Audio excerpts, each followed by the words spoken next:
du close combat face à des attaques inconnues ou à l'arme blanche. Vous l'aurez compris, voici le close combat. Alors une nouvelle version de ce patrimoine classique avec des gens sérieux manifestement. C'est Danny Striven, ceinture noire de Kempo et de Jiu-Jitsu, qui est instructeur principal du close combat en Belgique, qui fait cette démonstration avec toute son équipe.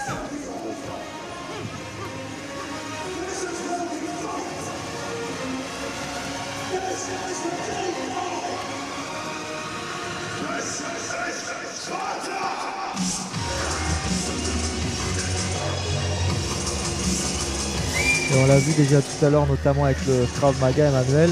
Là, le but, c'est de mettre l'adversaire hors d'état de nuire le plus rapidement possible. On cherche à aller vraiment à l'efficacité. Le principe du close combat, effectivement, c'est de ne pas être un style, hein, c'est d'être une méthode qui doit être accessible rapidement aux recrues. Puisqu'en général, on parle de close combat militaire ou policier. Accessible rapidement et évidemment simple et évidemment efficace dans les situations qui vont être rencontrées. Donc des désarmements, on ne prend pas de risque, le moins de risque possible avec la situation. Et c'est une discipline que pratiquent les commandos britanniques notamment. Le mot vient des commandos britanniques, effectivement. Toutes les armées du monde ont des formes diverses et variées de combat, qui sont d'ailleurs souvent assez proches. Chaque armée a fait à son propre patrimoine, avec des réformes successives en fonction d'apports nouveaux.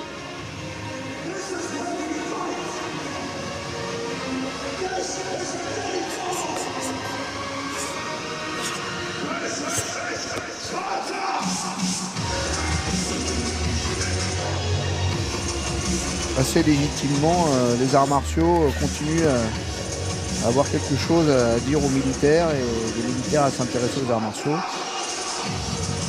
C'est une des logiques culturelles des arts martiaux que de continuer à parler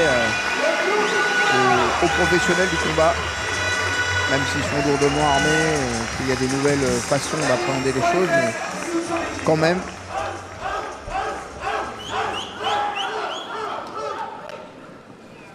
Représenté par les moines de Shaolin, venus spécialement de Henan en Chine.